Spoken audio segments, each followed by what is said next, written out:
we're waiting for Ron to come back. I promised you a story. What? Have I told you this before? So my wife passed away 5 years ago. And that summer, so she had a funeral here, but then we had a funeral and a committal in Wisconsin. That same day of Kath's committal, the boys and I piled into the car, said goodbye to my family in Wisconsin, and we drove to Tennessee. I figured, let's go do guy things. So we went, what else do you do? Let's go look at Civil War battlefields, right? I wanted to show the boys where their ancestor, my great-great-grandfather, Ole Tollefson, was shot at the Battle of Shiloh. If you go to, Shiloh is one of the better Civil War battlefields to go to. There are a couple that are great in Virginia also. Bull Run is marvelous. Gettysburg we've been to those, but Shiloh is marked off. You can actually tell where the different units were standing when the fighting got worse. And so great-great-grandpa Ole got shot in the foot at Shiloh and then walked home to Chilton, Wisconsin. Walked home. If you know how long Illinois is, walked home. So we went there and different battlefields all over Tennessee. We really saw some interesting things. And on the way home, I thought, well, we're going to be driving through western Illinois, on the way home. And I noticed from the map we're going to be near Nauvoo. And I said, well, boys, maybe we should stop. In 1820, there were about 1,000 people in the county my family had settled in New York. And two groups of Smiths left at the same time. One was my family, and the other one that we were almost certainly related to was Joseph Smith and the Mormons. I suspect that I'm not descended from Joseph Smith. I believe that his family and mine were related, a generation above or two or whatever, and his group went to Nauvoo, Illinois, where Joseph Smith was murdered in a jail cell. He and his brother were lynched. They were shot to death while in a jail cell in Nauvoo, and he and his brother are buried there, and his wife is also buried there.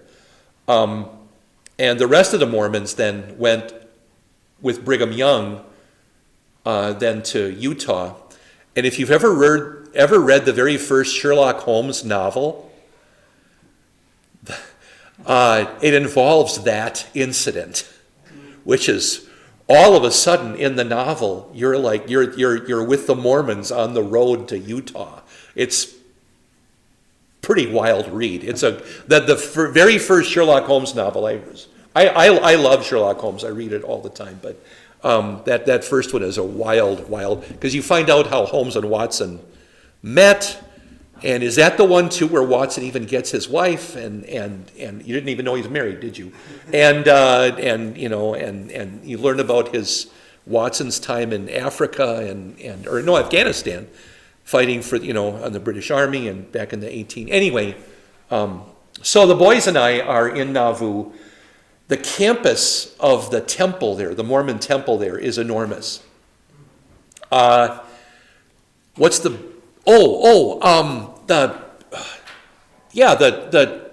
campus in St. Peter.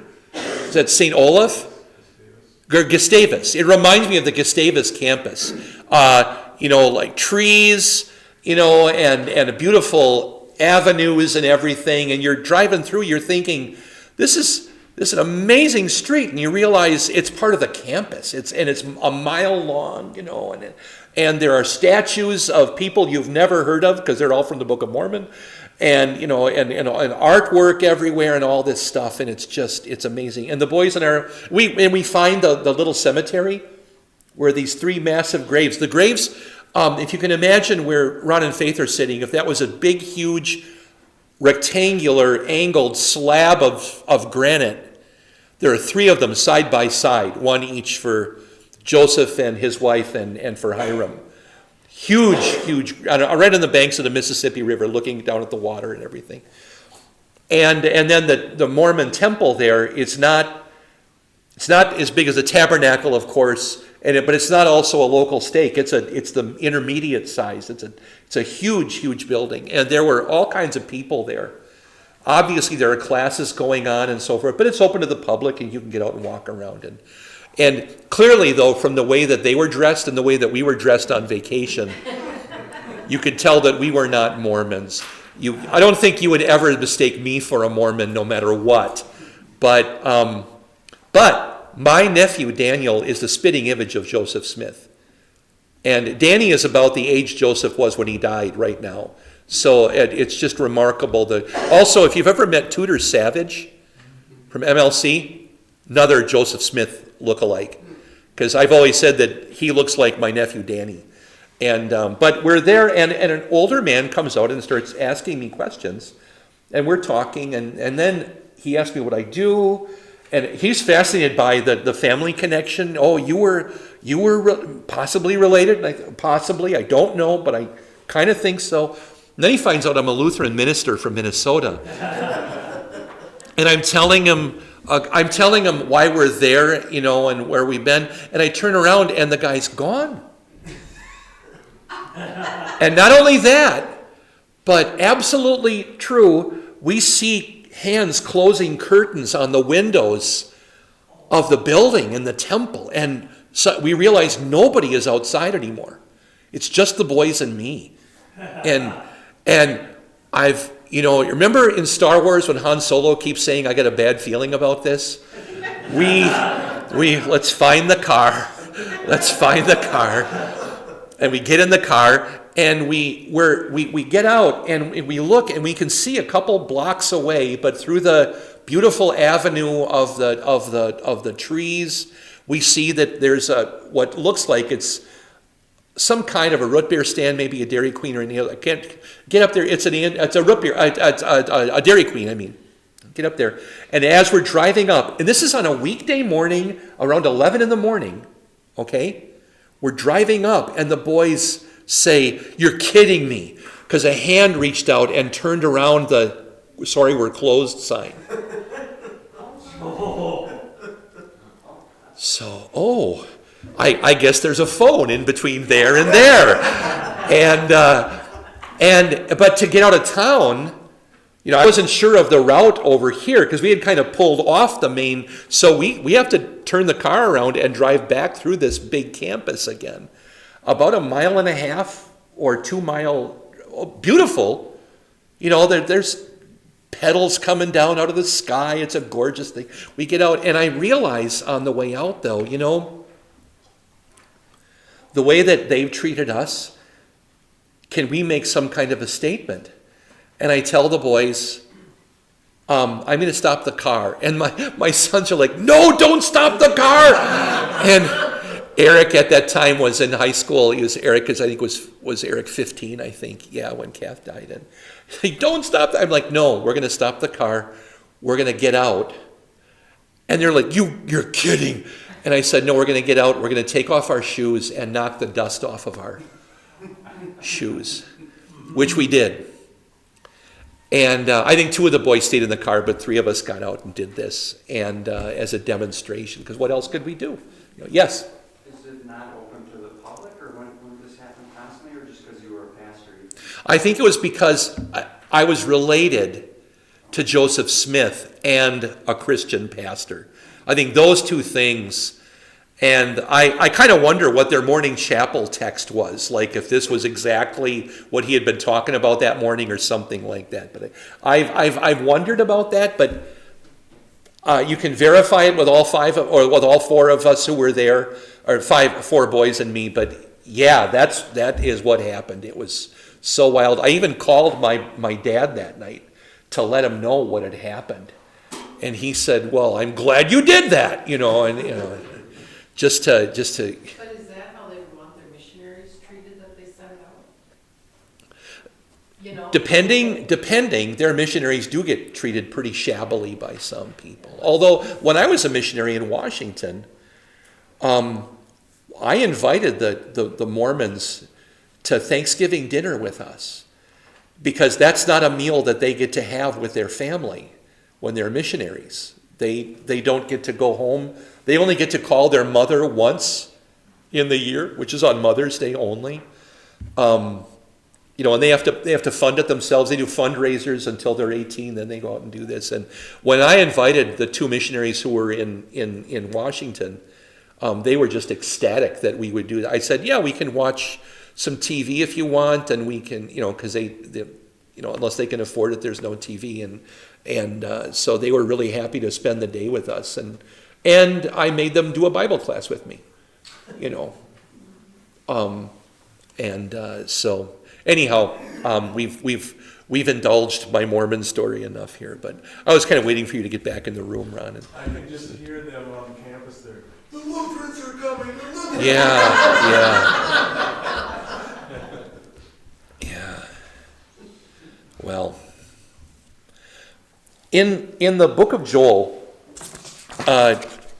we have seen in chapter 1 this locust plague that was used by the Lord to really talk about his judgment on Israel for unrepentant sin.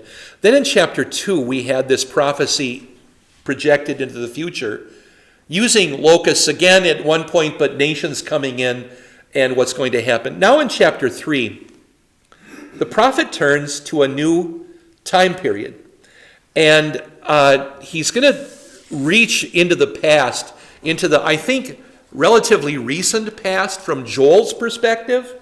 But for the rest of us, this is a part of Bible history we're not really connected to.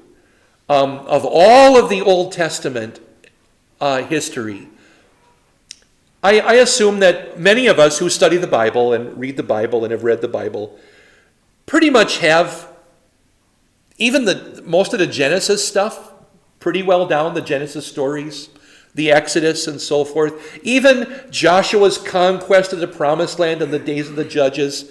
And there's that strange time at the end of the Judges that overlaps with the book of Samuel, 1st, 2nd Samuel, and the prophet Samuel's around, and how long after Samson is captured and killed that the book of 1 Samuel starts. I think that they actually overlap. And so forth. I think that the party the Philistines were having at the end of Judges, when Samson brings down the building, I suspect that had something to do with the Philistines capturing the Ark of the Covenant at the beginning of 1 Samuel. So anyway, we've talked about that in class before.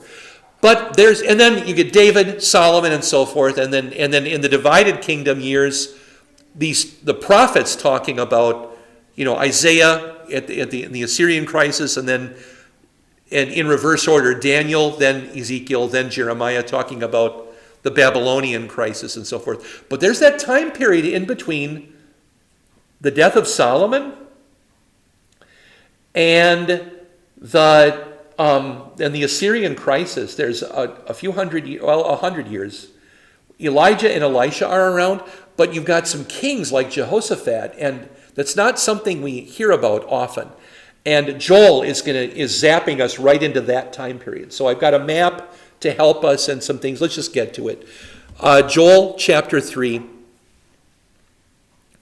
And he really winds up like a baseball pitcher with a great big fancy wind-up with this phrase, in those days and at that time.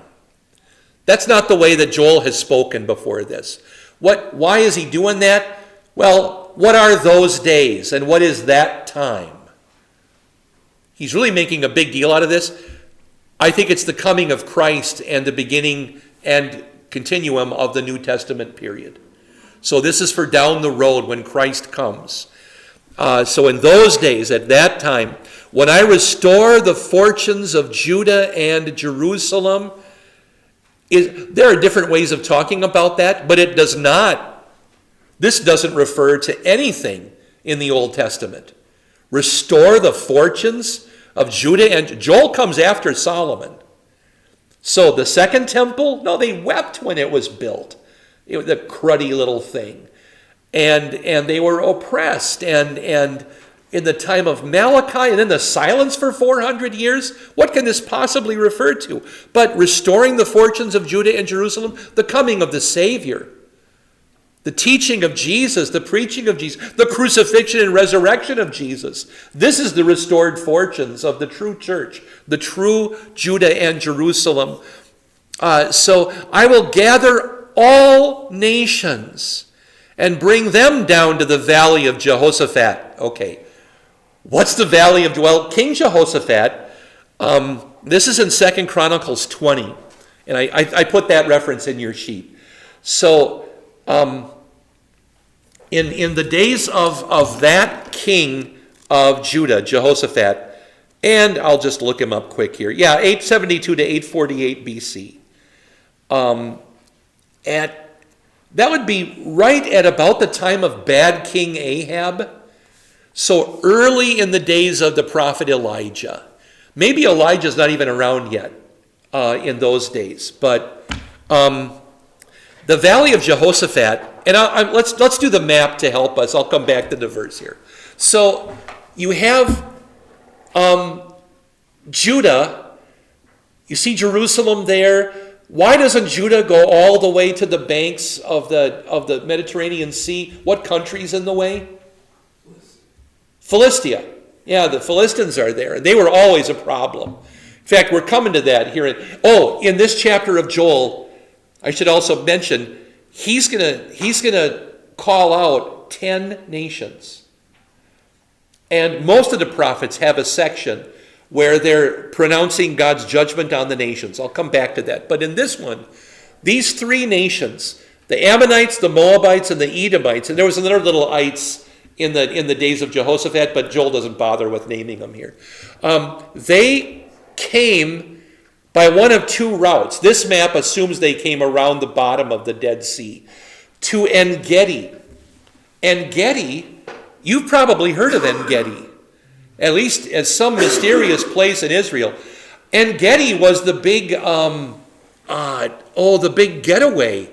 It was, anybody been to the Dells?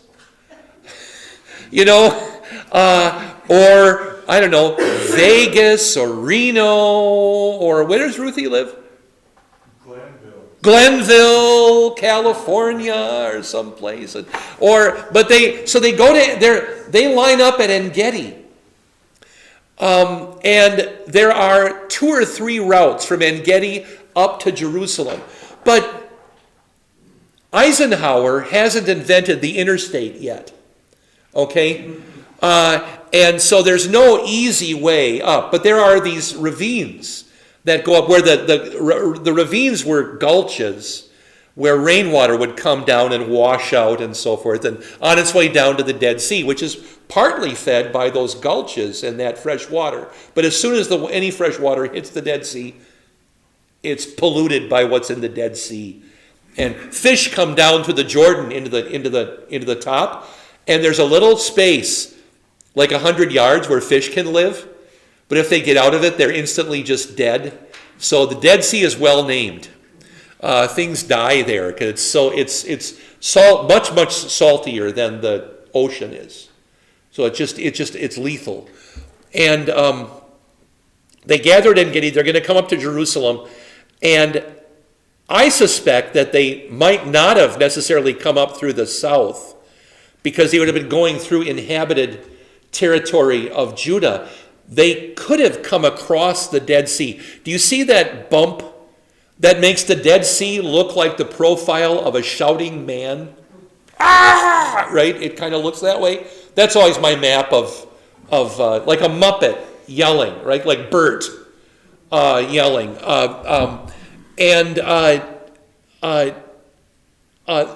From that point south, the Dead Sea is quite shallow. North of there, the Dead Sea is quite deep. But from that point downward, it's quite shallow.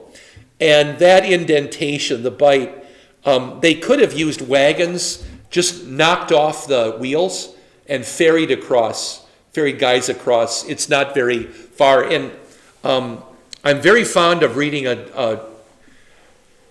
the official naval report of Lieutenant Lynch. Lieutenant Lynch was the first American ever to survey the Sea of Galilee, the Jordan River, and the Dead Sea. He was ordered there by the United States Navy in 1849. Later, he became a captain in the Confederate Navy in the Civil War. This was before he was a rebel. He was this United States naval lieutenant, and he led this survey. And the reason I love his survey is because Israel in the 1840s was still much like ancient Israel. There's no modifications. This is 100 years before Israel was given back to the Israelites by the Balfour Declaration and so forth. And a lot of the ruins were still just ruins. It wasn't very well populated. You know, the occasional Arab was here or there, the occasional Turk, and so forth. And a lot of wild animals were still around. And he writes about it in American English. So I'm not reading a translation, and I'm not even having to translate British English.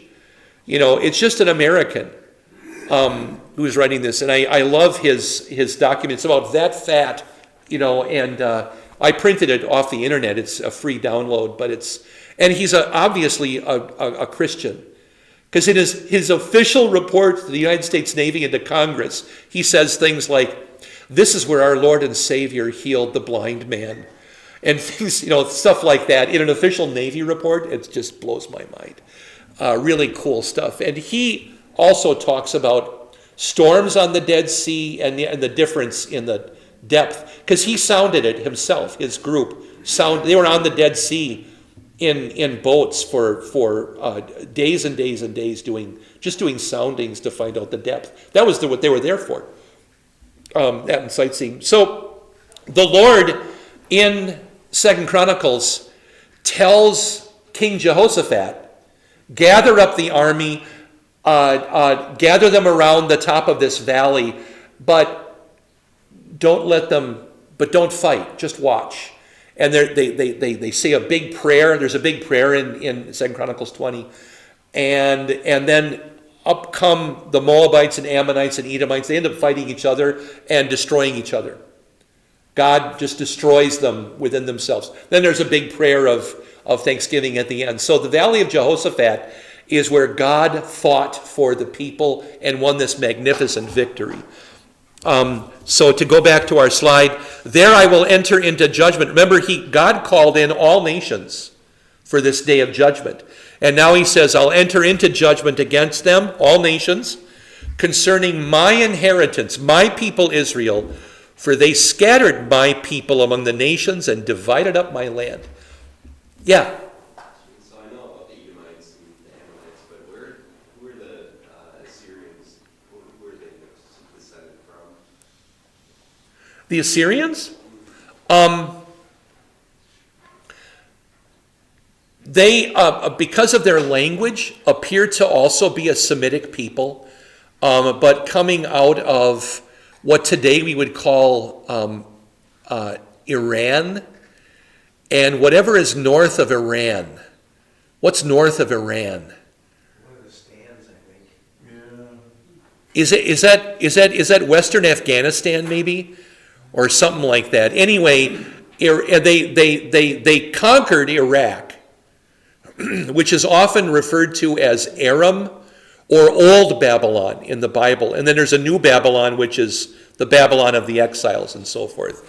But their language is distantly related to the Semitic languages of these guys, Ammonites, Moabites, Edomites, the Hebrews, the Phoenicians. So there's a language affinity there. Even the Ugaritic language of the Hittites is related to Northwest. Is called Northwest Semitic.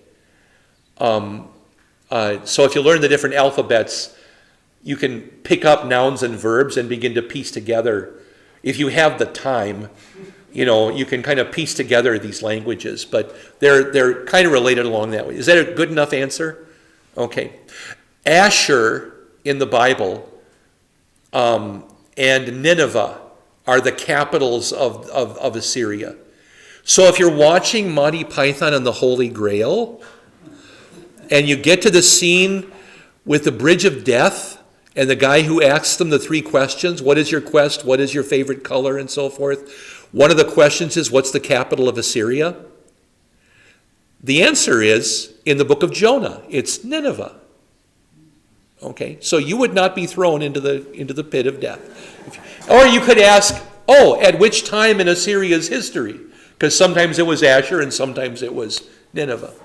So, but of course, King Arthur in the movie says, he gets asked about what's the airspeed velocity of a swallow, and he asks European or what is, or anyway, African or European. But yeah, exactly. Thank you, Ron. I didn't want to do it, but so they scattered my people among the nations and divided up my land. God gave Palestine, Canaan, to his people.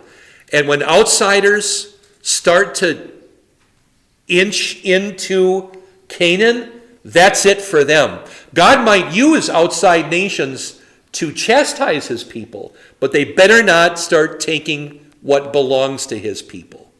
So God always punishes the invaders when they loot things like that. So here we've had 3 of these nations that this has happened to.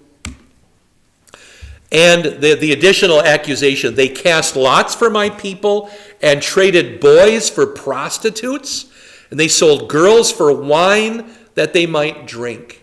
So essentially using children as cash to buy what? Alcohol and hookers, right? You've used our children for this. So judgment on them. Judgment on them. That's the first 3. Now, the second 3. Now, what have you against me, O Tyre and Sidon and all your regions of Philistia? So how long had the Philistines been the enemies of Israel? Always. Pretty much always. We recognize the Philistines or Philistines or Philistines. They don't care anymore, so I don't care how you say it. That's a joke for one of my sermons. Oh, I preached on David and Goliath, didn't I, at the beginning of Lent? That's right.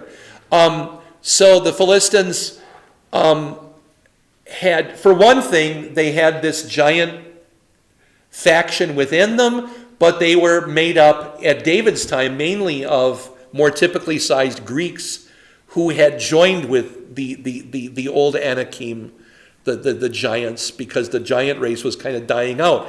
After the time of David, there are practically none of them at all anymore in the Bible. David and his mighty men are the last ones to fight them anyway. So they're pretty much dying out by about 1000 BC. But Tyre and Sidon, what were they doing in the days of David not that long ago, in the days of Solomon just 2 generations ago? Wasn't it from Tyre and Sidon in Lebanon that David and Solomon got all their lumber? In fact, there was a wonderful trade agreement between these 2 countries, and Solomon even gave them cities, for income and so forth, and there was labor going back and forth, and so forth. And now what happened to you, Tyre and Sidon? Well, and by the way, this is where they are. So now the map has moved quite a bit. Do you see Jerusalem at the bottom?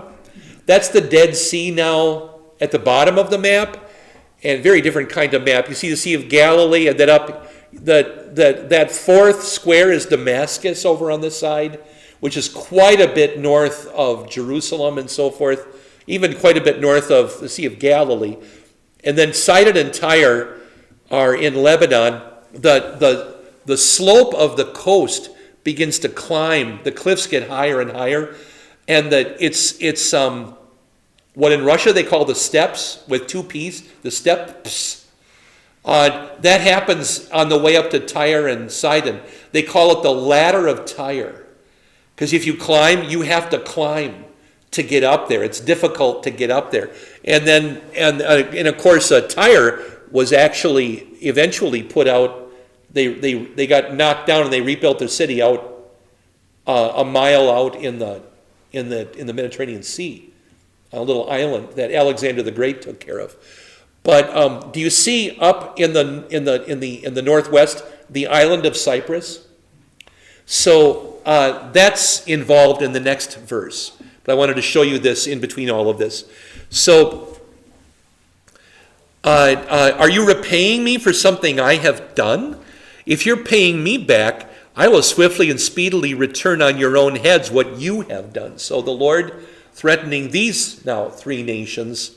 And more than that, for you took my silver and my gold and carried off my finest treasures to your temples. You sold the people of Judah and Jerusalem to the Greeks. If you're reading in English, this is the first mention of Greeks in the Bible. That you might send them far from their homeland. So the Greeks were trading in slaves, kidnapped slaves. Now, I want to point out, though, that in Hebrew, this is not like a word that we would recognize as Greeks. It's the same phrase, actually, because often with these nations, like, we see the word Ammonite in the Bible. It's never Ammonite in Hebrew. It's always the sons of Ammon. Moabite, Moabite. But Moabim, actually. But Ammonites are always the sons of Ammon. I don't know why. It's just what they called themselves. I'm not here to explain it. I'm here to just tell you about it. And the same is true of the word Greek here and throughout a lot of the Old Testament. Way back in Genesis 10. Genesis 10 follows what important story that lasts 3 whole chapters in Genesis? The flood. Genesis 6, 7, 8, and part of 9, right? 9 is where Noah gets drunk, and yeah. And so Genesis 10 is the second genealogy, 10 and 11. We had a genealogy in Genesis 5. We have a genealogy coming up in Genesis 11. And I'm sorry, Genesis 10 is not a genealogy. It's the table of nations. How did Shem, Ham, and what's his name? What's his name? Japheth. Very good. How did they spread out into the world? Which is why, when you asked, I said that the Assyrians were a Semitic nation, because they seem to be from Shem. A kind of a distant relative, very distant relative of the Hebrews, if I'm remembering rightly. But Japheth had a son who is named, we would probably pronounce it Javan, Javan, or Yavan or something like that. It's always the sons of Javan in Genesis. They were here or there. And then that gets repeated in 1 Chronicles. That table of nations is done up again in the beginning of 1 Chronicles. And so there are 2 references in Genesis 10, 2 references in 1 Chronicles chapter 1 about the sons of Javan, and then here in Joel. But again, the sons of Javan. But probably Greeks. Because remember this? The sons of Javan were in, among other places like Crete and all those islands in the middle of the Mediterranean, that mess of Greece, which looks a lot like me making anything with flour in the kitchen. Like that's a map of Greece on the floor instantly, right? Because I spill everything. I did it with cat food the other day. I spilled an entire, not a 3-pound bag, but a 15-pound bag of cat food on my kitchen floor. Yeah. And you don't have to feed them for a week. Because why not? Yeah. Anyway, they helped me clean it up. They were really happy. They're sliding around. It was like they had roller skates on for a while. Anyway, Cyprus was the nearest location, and probably is the reference to the sons of Javan here, that they were going up to Cyprus. It would also make sense, because how far can you get in a boat when you do not leave the sight of land? What's the first island you hit? If you go north, it's Cyprus. If you go south, it's Egypt.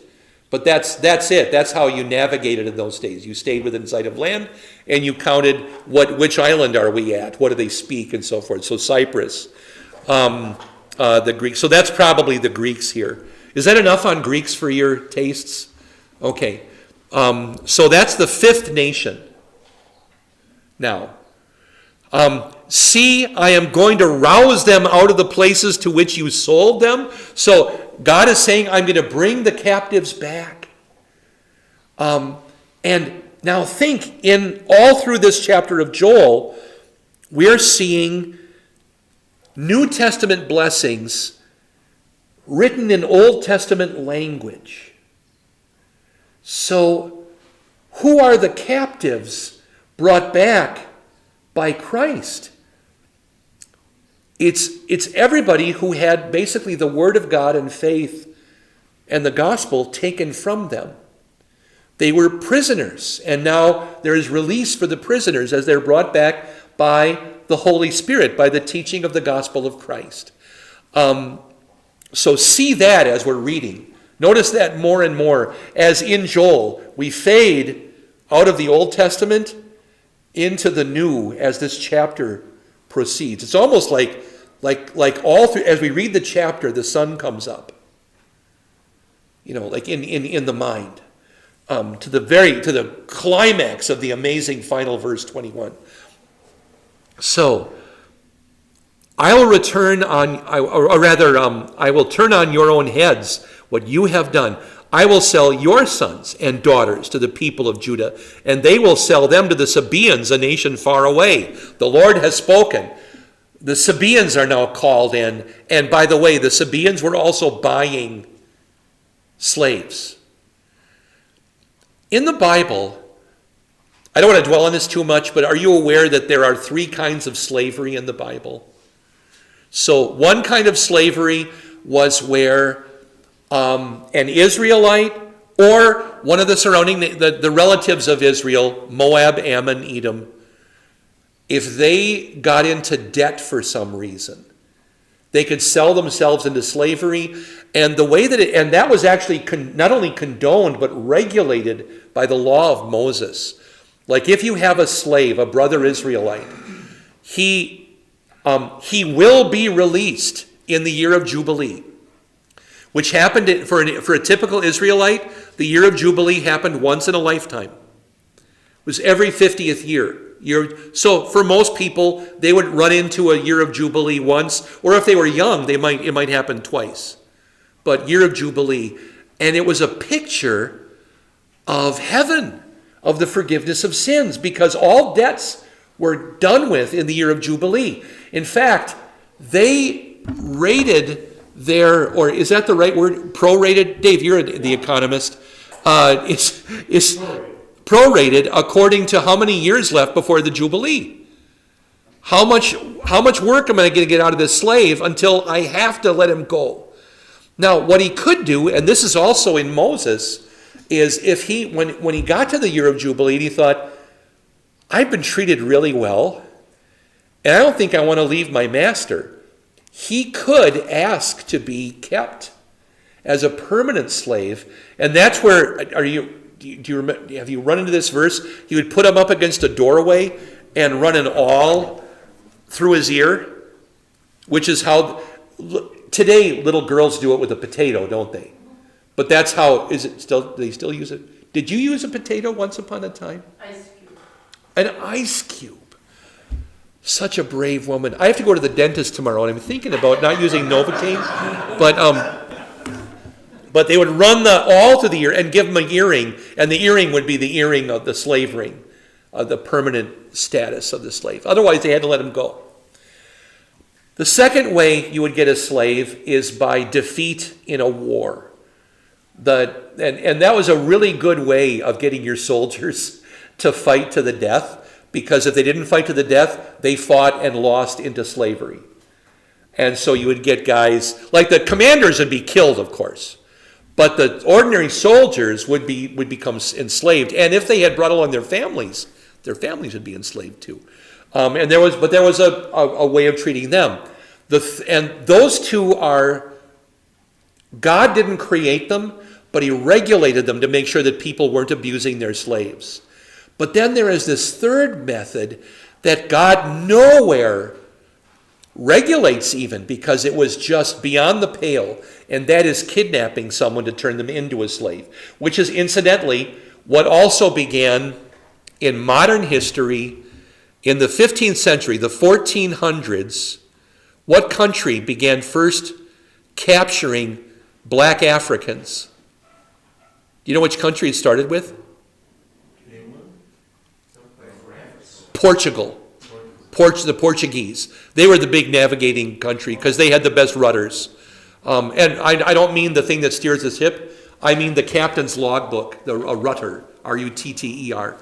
A couple of Portuguese sailors had done a lot and had all of the navigational details and stuff. And the Portuguese were making money hand over fist, sailing people places, not telling them how they got there. It's like, here we are, India, just like you wanted.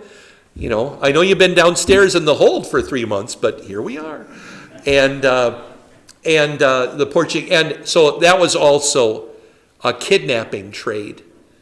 The African kidnapping trade was like this kind of trade, the Sabaean. Incidentally, Sabea, where is Sabea? Well, if we go back in the not too distant past, for Joel, the woman who visited Solomon was the queen of Sheba. It's Sheba. The Sabaeans are the people of Sheba. It's the same word in Hebrew. Just harder to say Shebeans than Sabaeans. What's that word? They're going to do Music Man this summer here in town. Don't they have that song Shaboopy, Shaboopy? That weird... Nobody? Okay, let's just go on. Sorry, Eric was the Music Man when they did it at MVL. And anyway, my son. And so the Sabea or Sheba was either at the bottom of the Arabian Peninsula or near what I would call the Horn of Africa. It was in there somewhere, at the bottom of the Red Sea and so forth. Anyway, so the Lord has spoken. Now, proclaim among how many nations is that now? Is that 6? Are we up to, or is it 7 now? Anyway, I've kind of lost track, but it's going to be 10. It's going to be 10 in the end.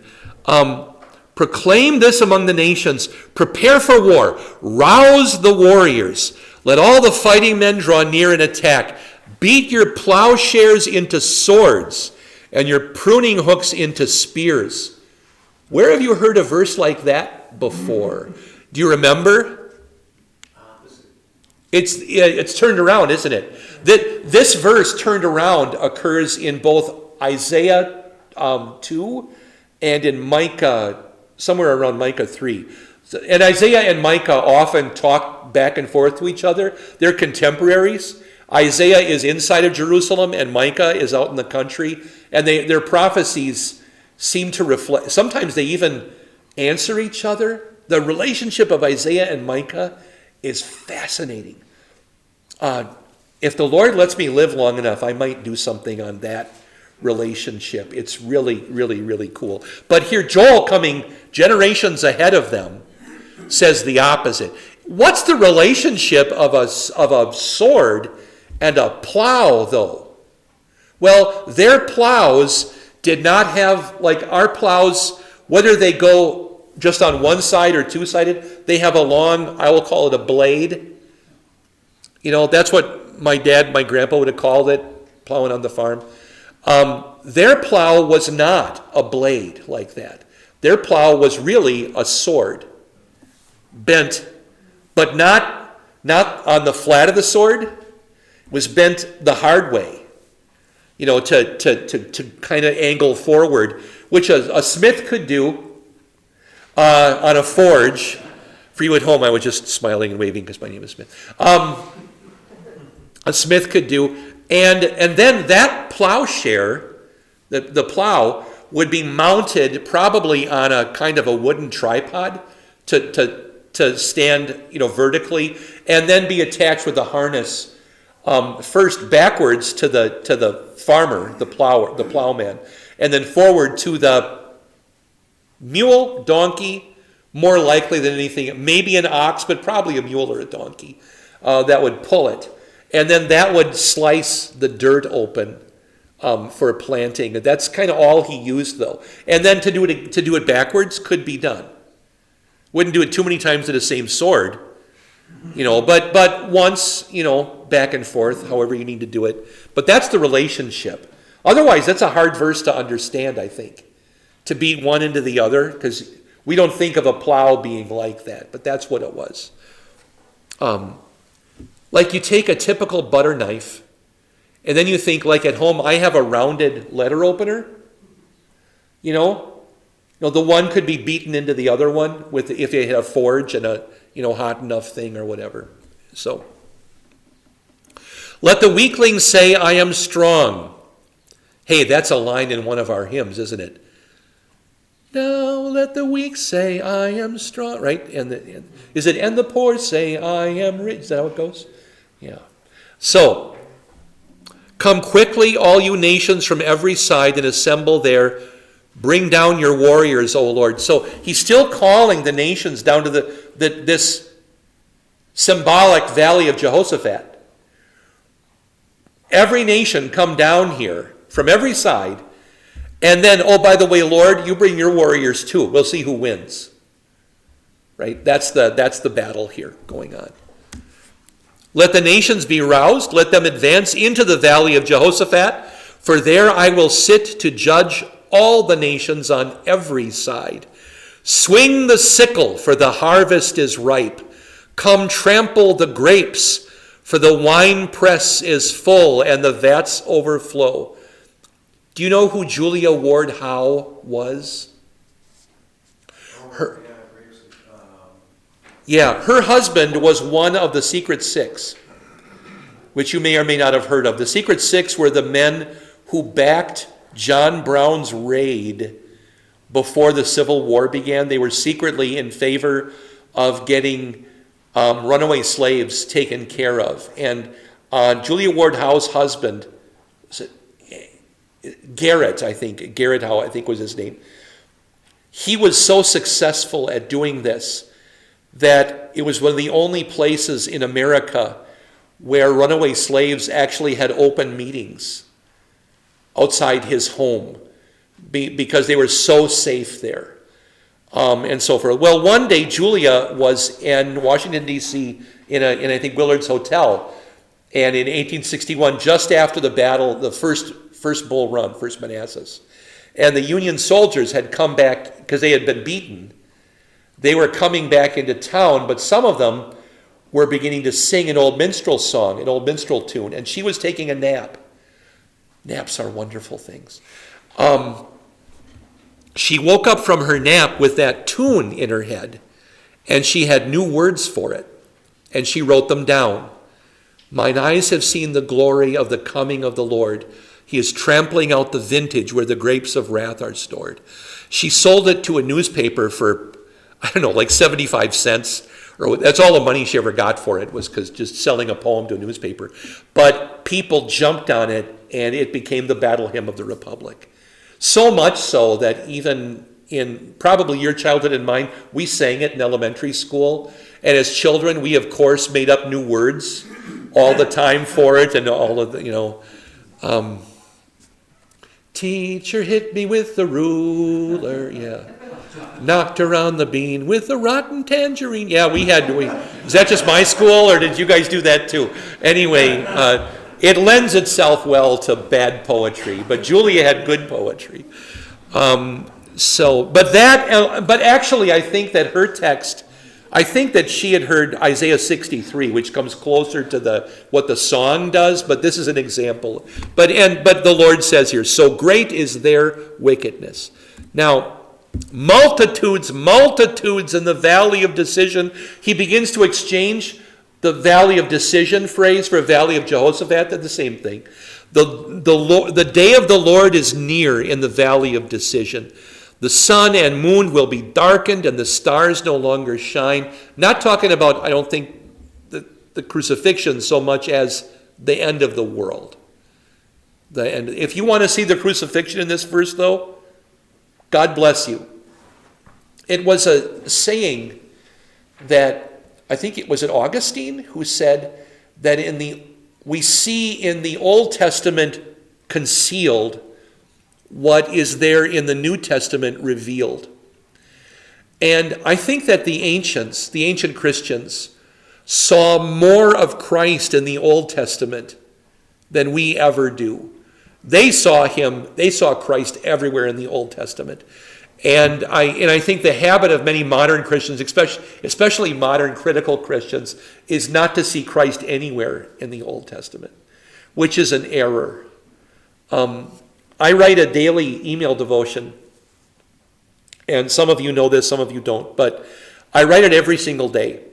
I've been doing this since 1999. And in fact, I'm coming up on my 8,000th daily devotion. It's 7,800 and some right now. And I'm in the book of Lamentations at the moment, my second time through Lamentations. And this time, rather than go through it quickly like I did the first time many years ago, it's just one or two verses at a time. And I'm seeing Christ in every single verse. So it's that ancient way of looking at the Old Testament, seeing Christ everywhere. The older I get, appeals to me more and more, and we can, if not seeing Christ directly, at least see him indirectly everywhere. There is law and gospel in every verse, and to draw it out. A great privilege of my ministry is that I have the time and the blessing of the congregation to do this and to dig that deeply. Marvelous thing. That's actually in my list of duties as a pastor here. Is daily devotions is one of my main duties here. So that and teaching this class. All right, the Lord will roar from Zion and thunder from Jerusalem. This verse, Joel. Notice it's Joel 3:16. In many of the books of the Bible, 3:16 is a pretty important passage. Here in Joel 2, it's worth noticing as just one of those things. But this one gets quoted by Isaiah, Jeremiah, Ezekiel, Amos, I think, Micah. Is it coming up in Zechariah or Obadiah? One of those two. And Joel, though, coming earliest of them. They're quoting from Joel. Joel is the one who says it first. The Lord will roar from Zion, thunder from Jerusalem. After this, the other prophets tend to equate the Lord with a roaring lion, like a lion, but Joel just says the Lord will roar. The earth and the sky will tremble, but the Lord will be a refuge for his people, a stronghold for the people of Israel. Remember David in Psalm 46, the Lord is my refuge and strength. Or Luther's, a mighty fortress is our God, same psalm. Then you will know that I, the Lord your God, dwell in Zion, my holy hill. The Lord is not so much talking here about heaven as he is talking about his place on earth, which is no longer this Zion. What Zion is it? Somebody said it. The church. It's the New Testament church. When we say the Apostles' Creed, which line gets doubled? It's in the third article. I believe the Holy Christian Church, the communion of saints. In the old hymnal and previous hymnals before that, the punctuation between those two phrases was different from the rest of the creed.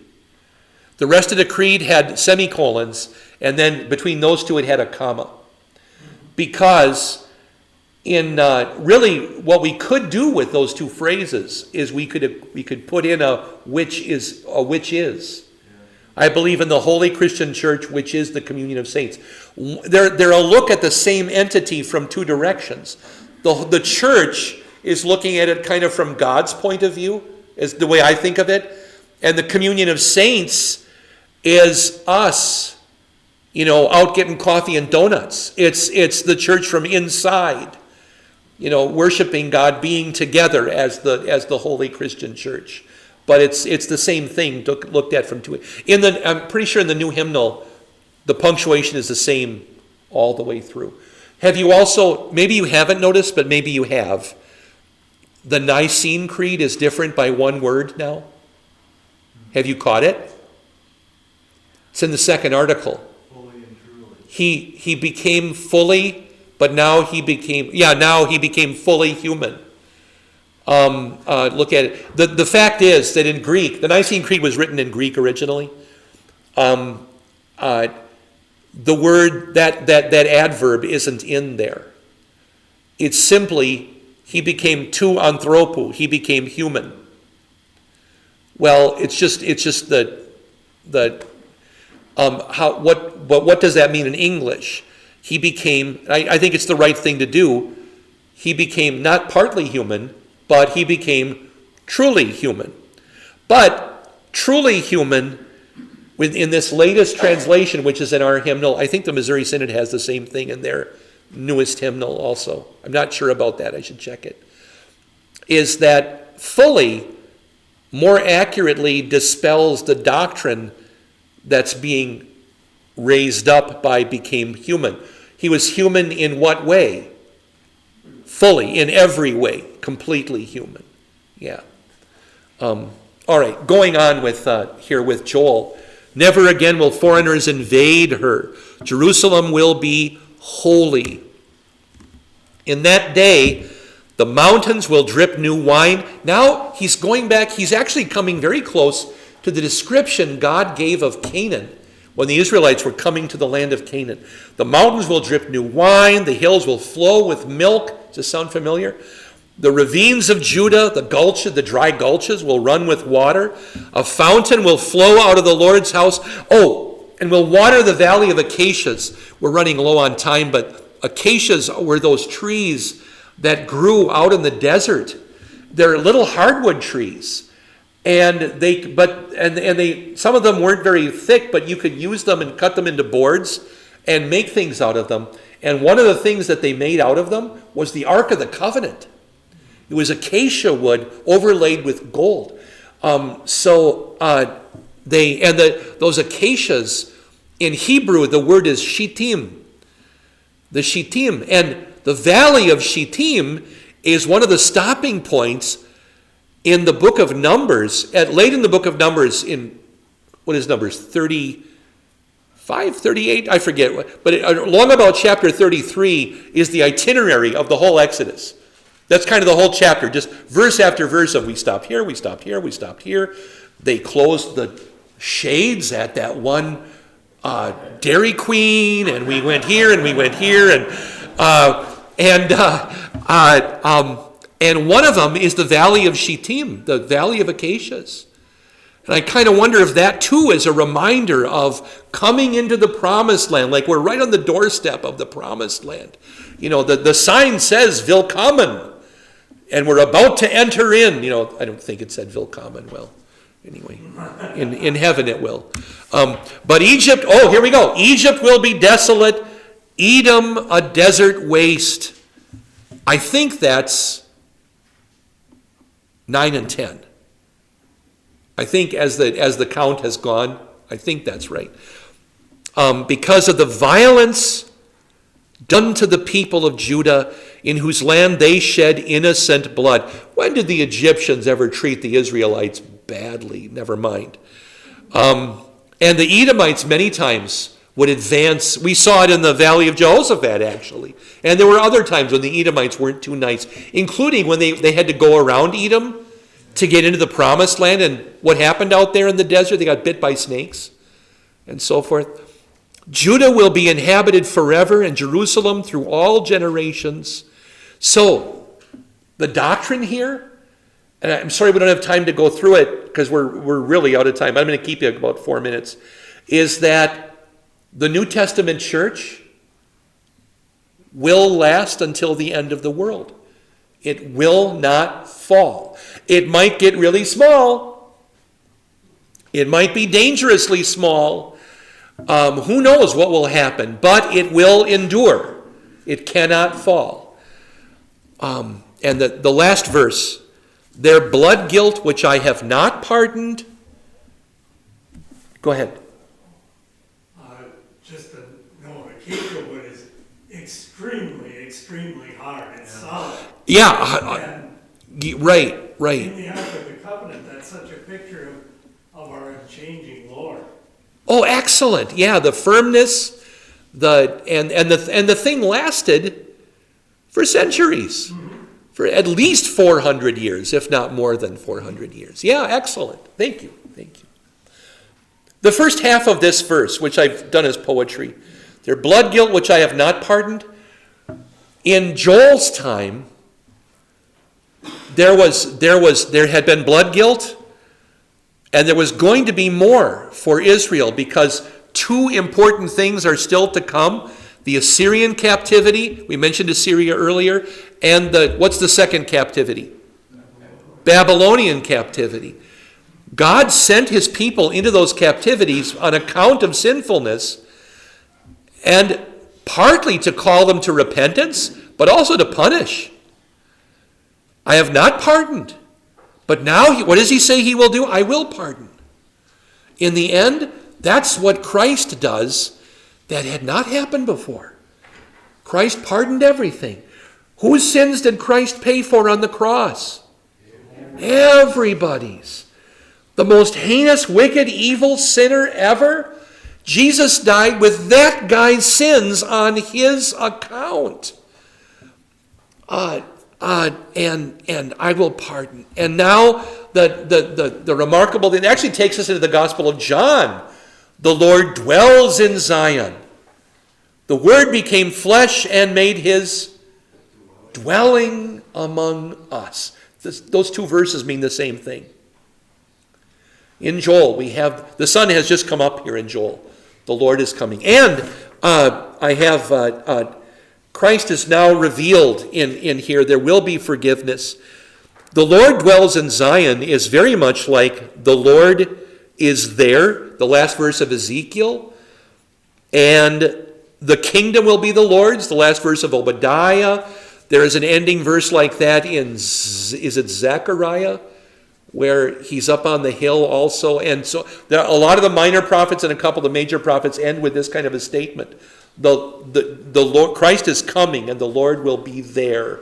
We're looking for him. There he is. Just wait, brothers and sisters. The prophets were saying, he's here, he's coming, he's there. I am prepared to take us all the way through the beginning of Amos, verse by verse today. But you probably want to go home and have supper. And so we'll instead do that next time. But God bless you. We will meet Tuesday of Holy Week. And Tuesday after Holy Week. But coming up, I'm going to be gone. There's in about 3 weeks, I've got conference in where are we going? Rochester, Minnesota. But next week we'll meet, and the week after that we'll meet. So I'll let you know. Until then, thank you for letting me do this. God bless you. Have a good night. Thank you. You've been listening to Invisible Church, the Bible study podcast from St. Paul's Lutheran Church, New Ulm, Minnesota.